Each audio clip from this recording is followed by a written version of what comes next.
আসসালামু আলাইকুম বন্ধুরা, শুভ সন্ধ্যা। আলহামদুলিল্লাহ, আশা করি সবাই ভালো আছেন। যে যেখানে আছেন অনেকটা সুস্থ রয়েছেন, ভালো রয়েছেন। আপনারা দেখছেন ঢাকা বিশ্ব রুট কুড়িল চৌরাস্তার পরিবেশ। আপনারা দেখতে পাচ্ছেন অফিস আদালত ছুটি হয়ে যাওয়ার পরে প্রচুর পরিমাণে রাস্তায় রয়েছে বিভিন্ন রকম পরিবহন, ট্রাফিক যানজট, পথচারী এবং ফুটওভার ব্রিজ ব্যবহার না করেও জীবনের ঝুঁকি নিয়ে অনেকজন রাস্তা পারাপার হয়। আইল্যান্ডের উপর দিয়ে দেখতে পাচ্ছেন রাস্তাটা ভাঙ্গা রয়েছে, তাই তারা সরলতার সুযোগ নিয়ে এভাবেই প্রতিনিয়ত পারাপার হয়ে থাকে।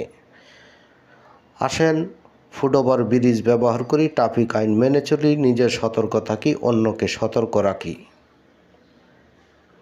এই পৃথিবী দেখতে সুন্দর, শুধুই মায়ার ঘর, আইসো এক